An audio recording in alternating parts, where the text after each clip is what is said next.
Bonjour à toutes et à tous et bienvenue à cette nouvelle édition d'Information dont voici le sommaire. Aujourd'hui, plus aucun doute, tous les métiers du numérique peuvent se conjuguer au féminin. Au Bénin, les femmes s'intéressent désormais au monde du digital, à la découverte de l'une de ces femmes qui exercent dans le domaine du numérique dans un instant. Dans la lutte contre les changements climatiques, les infrastructures vertes apparaissent essentielles. Elles permettent de préserver la santé publique et de créer une économie assise sur la croissance écologique.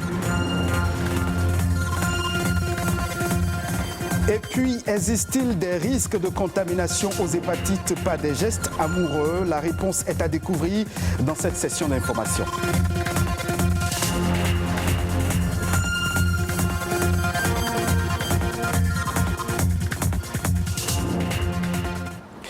Aujourd'hui, le digital n'attire pas que des hommes. Des femmes s'intéressent de plus en plus aux métiers du numérique. Développeuses, programmeuses, expertes du digital, tous les métiers du numérique peuvent se conjuguer au féminin. Immersion dans le quotidien d'une femme béninoise qui travaille dans le secteur du numérique. Dans cet univers, elle allie talent et innovation pour de plus en plus faire parler d'elle. Une équipe de notre rédaction est allée à sa rencontre. Voici le reportage de Rodrigue Bababrito. Quand elle se rend à son lieu de travail dans la journée, c'est entre son téléphone, l'écran de son ordinateur et quelques rares fois les câbles techniques que Zérose passe le clair de son temps. Je suis responsable chef département de 3 réseaux d'accès, 3 technologies de réseau d'accès. Quand on dit réseau d'accès, c'est les équipements qui fournissent, qui amènent chez le client lambda l'Internet. Et les matins, qu'est-ce que je fais? On doit m'envoyer des points selon des séquences d'heures. Je jette le regard là-dessus, je vois les anomalies, j'apporte mes analyses là-dessus, je donne des instructions. Alors, quand je prends ces requêtes, je l'envoie. Après toute analyse, je l'envoie à qui doit traiter et je fais le suivi. J'attends un compte rendu par rapport à tout ça. Un peu ce que vous avez constaté, que d'ici j'ai pu gérer une situation à Parakou tout en donnant des instructions de prise en main. Pour en arriver à ce stade, des sacrifices, Zérose a dû en faire avec comme seul guide sa passion. C'est pas vraiment rose du début jusqu'à la fin, mais il faut tenir. Il faut tenir. J'ai fait toutes les couches dans ce métier. J'ai été agent, adjoint et pour toutes les couches. Donc, à chaque étape, à cette difficulté, mais quand tu tiens là-dedans, quand tu fais tes preuves, quand un ça se présente devant toi parce que tu es femme ou parce que le regard ou l'appréciation ou l'approche de l'environnement s'impose à toi, il te revient de t'adapter et de prendre de la hauteur par rapport à ça. Mais si tu te recroquevilles dans ta peau de femme, mais le système va t'avaler. À l'époque, c'était vraiment perçu comme un métier d'homme parce qu'on ne voyait pas derrière la réalité de la chose. On pensait que c'était une question de force physique et autres. Là, on dit, mais est-ce que tu peux tenir? Est-ce que tu as ce qu'il faut, les muscles qu'il faut pour tenir? L'ambition est de plus en plus grande aujourd'hui et cette femme empreinte dans le digital donne envie non seulement à ses collaborateurs, mais aussi aux jeunes femmes de la nouvelle génération. Quand je la vois travailler et quand je vois le secteur que j'adore, je pense que c'est une occasion pour moi de demander à toutes les femmes qu'il n'y a rien de compliqué. L'essentiel, c'est de se donner et de se cultiver. C'est un secteur qui impose la mise à jour. Pour s'honorer dans ce domaine et devenir des élites, comme les exemples que nous avons, notre ministre au Mali, et comme plusieurs d'autres comme dans le secteur aujourd'hui. Si depuis les années 70 où le digital a vu le jour, les hommes ont été nombreux à s'engouffrer, aujourd'hui, les femmes sont de plus en plus amenées à oser, innover et entreprendre dans le domaine, faisant du digital un monde de plus en plus inclusif. Parlons à présent des infrastructures vertes. Elles regroupent les systèmes naturels et semi-naturels, de l'arbre à la trame verte qui offre le bien-être aux individus et aux communautés.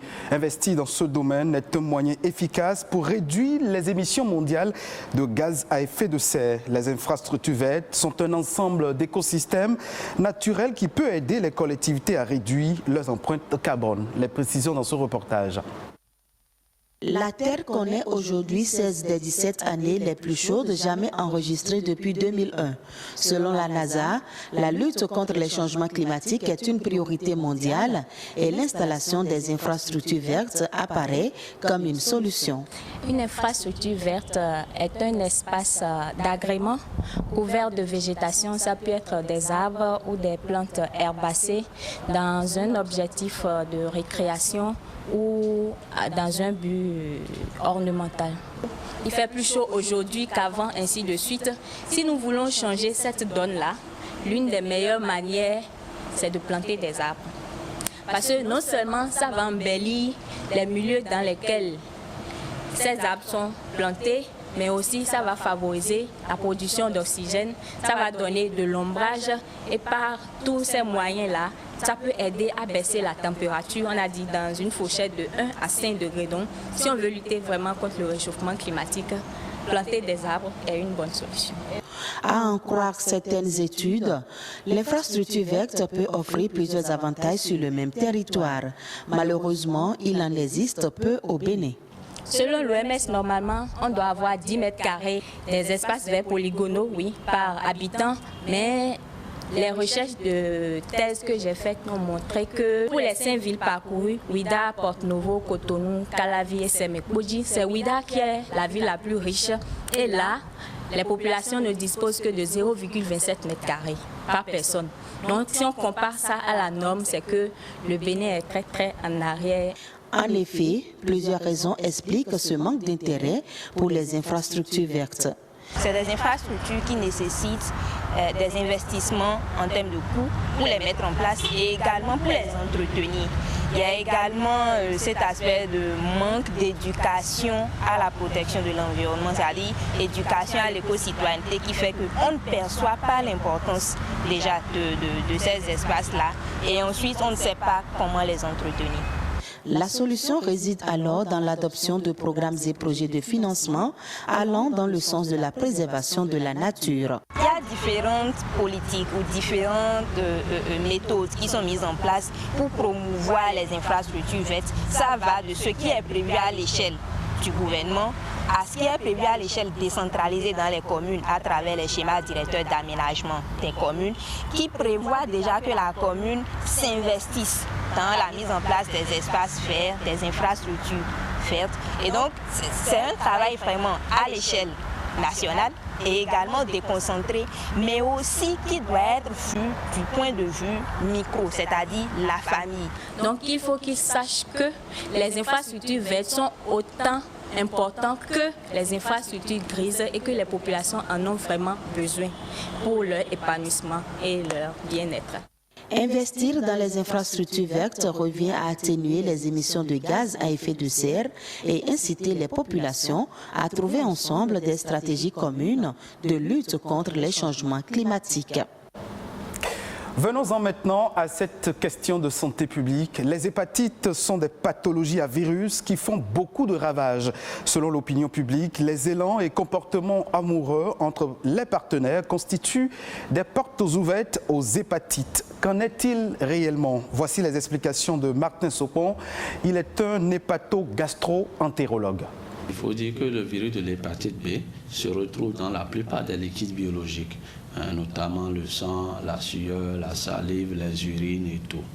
Mais la transmission, la contamination par ce virus, par les voies, la salive, d'échanger, de s'amouracher, ça ne donne pas le virus. On n'est pas contaminé par ces voies.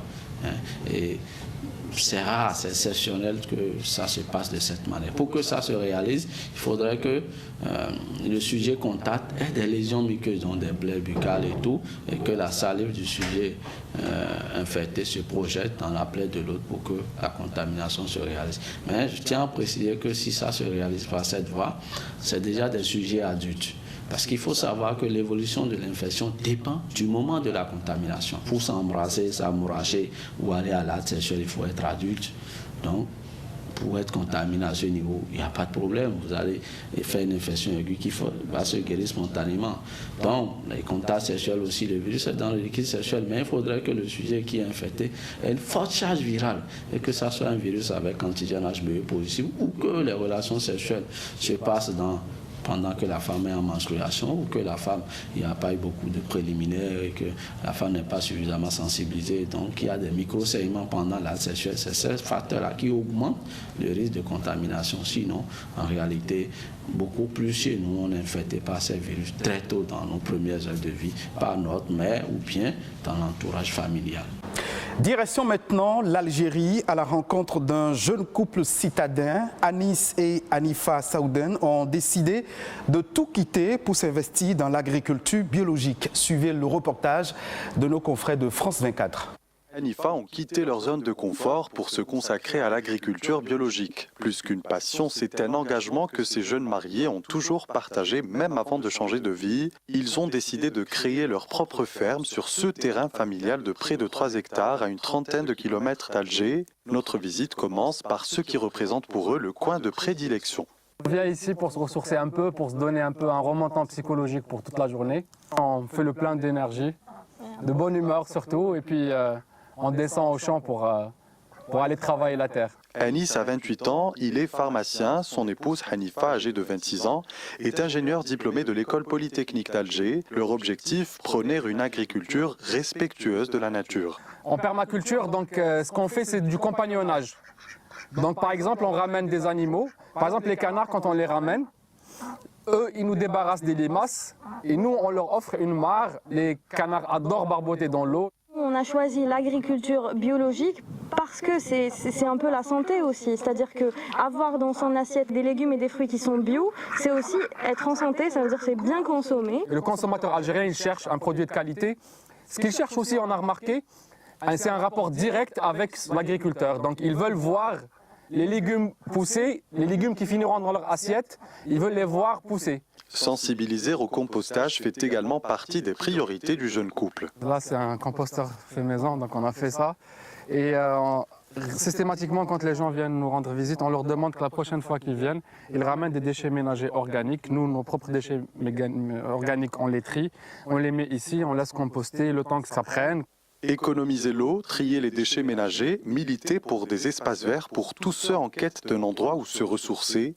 Autant de valeurs que ces jeunes agriculteurs veulent incarner et inspirer.